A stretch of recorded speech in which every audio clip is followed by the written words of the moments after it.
Okay, well, thank you all for, well, particularly Mary, for inviting me here tonight to talk to you. And what I'd like to do is to cover two main areas in my talk. The one is my book, Austerity's Victims. It probably comes out back to front on your screen, but never mind. It's I can assure you it's spelt correctly. I'd like to cover the book, and then the second half, I'd like to look at how the problems that are identified in the book have continued after the book's publication in 2018. Mary's given a little bit of background on me. I've been working as a volunteer advocate in Cornwall since 2012. And in that's with adults with a learning disability. And in that role, I go into day centers and visit people in their homes. Now, the trigger for the book was the fact that when I started the work, after about a year, I formed the impression that most of the people I was working with seemed poor. And I couldn't for the life of me see a natural connection between having a learning disability and being poor. So I thought I wanted to see if this impression was accurate, and if it was accurate, to publicize what I found out. And I started from the premise that I needed hard evidence rather than perhaps being anecdotal. The core of the book is therefore a set of 5 case studies, which are very detailed and intended to give you a full picture of what each person's life is like. And the 5 people in the book, they vary, first of all, in age. They go from approximately 30 to over 60. The level of family support they have differs. You have one person who has no family support at all, another who has comprehensive backup. Their circumstances differ. 2 of them go to a day center, 3 have support provided at home. And they have a range of conditions to contend with, which include brain damage at birth, autism, Down syndrome. Now, for each of them, as I've said, you get what is in effect a pen portrait, so that I hope each person comes to life.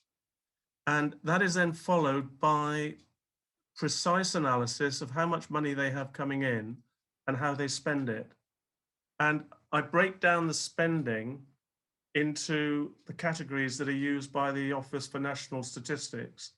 So those would be categories like food and drink, transport, and so on.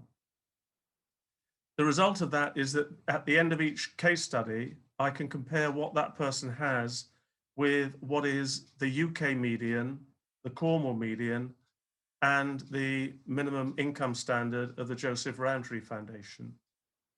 Now, when you take the 5 men together, they average 48% of the UK median, 55% of the Cornwall median, and 71% of the minimum income standard. So pretty obviously from that, their income is below the relative poverty threshold. So that's the financial side of things, if you like, but there are other common threads that emerge from the case studies. All of them have either had their support hours at home or their day center attendance cut. 2 of them, at the point the book was published, had attempts to cut their benefits.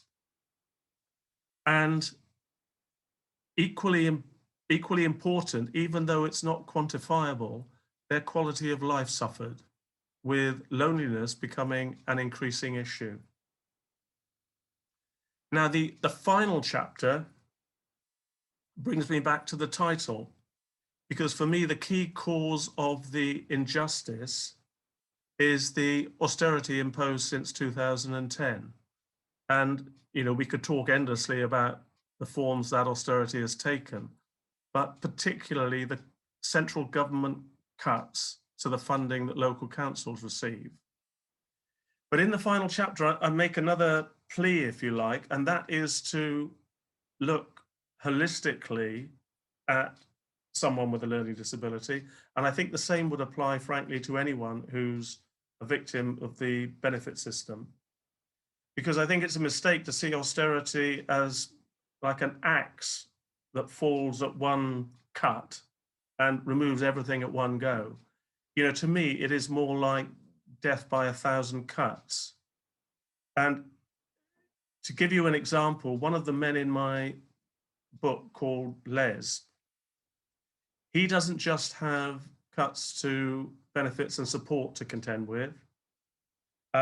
He, because of cuts, he loses a befriender. Because of cuts, and he's a very talented artist, he no longer has free art classes to go to. Because of cuts, he is increasingly unlikely to get hold of a social worker. Because of cuts, he is increasingly unlikely to get voluntary work, and frankly, paid work is non-existent for someone like him. And then finally, if he wants someone to raise these issues or help him raise these issues with others, in other words, he needs an advocate, he is increasingly unlikely to get an advocate. Now, I'm not going to overclaim what is in my book. I can't claim that those 5 men are a representative sample of approximately 1 million people in the UK with a learning disability. But the response I've had in emails and at talks like this has made me convinced that what I have unearthed is a problem that is widespread across the UK. And a common reaction has been, I'm ashamed to live in a country that treats people like this. So that is the book. I said the second part was to look at problems that continue. And I would like in this section particularly to focus on the Department of Work and Pensions, the DWP.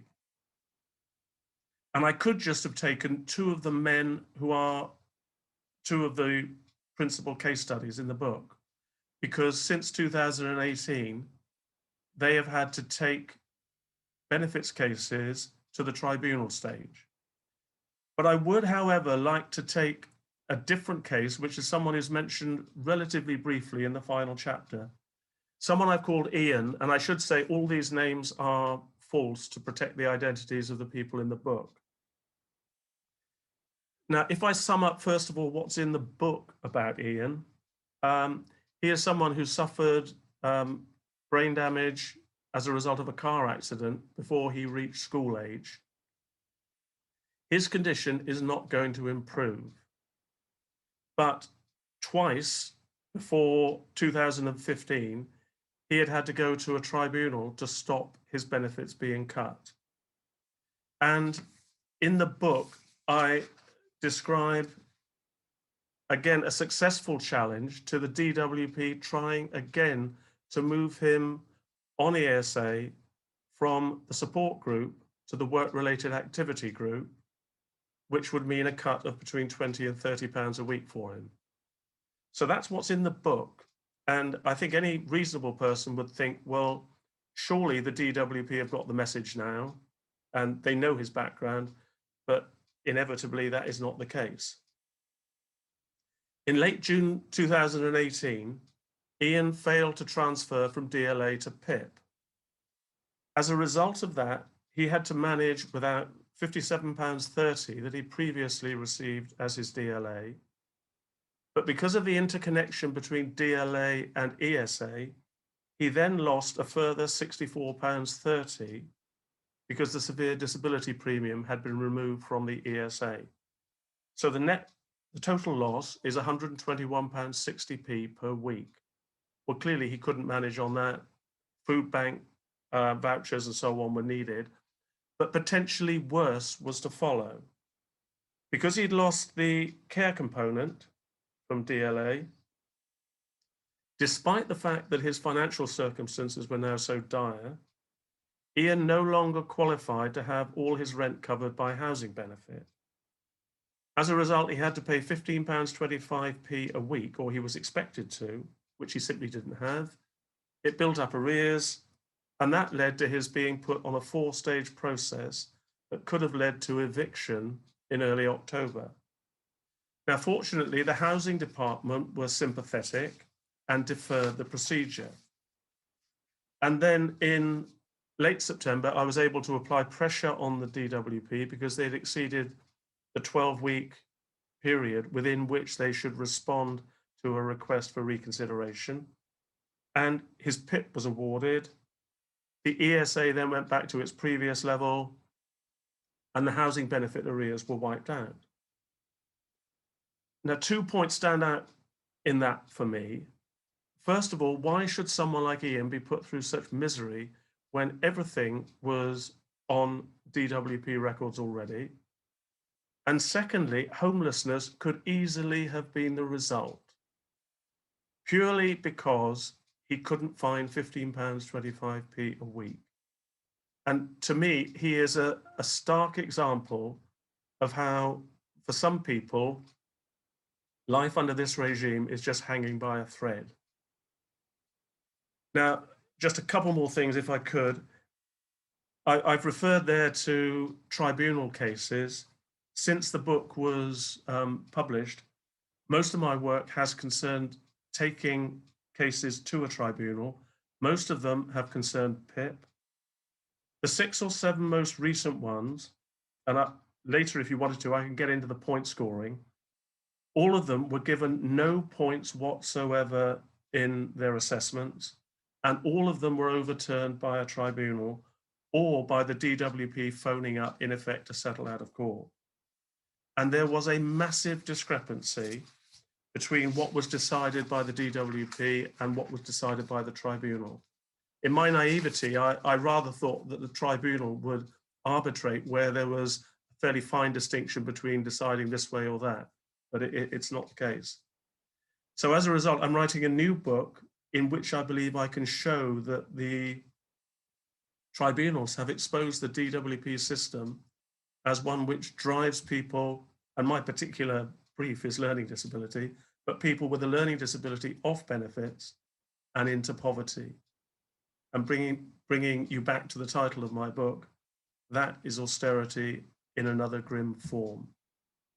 The final point, I keep saying final point, I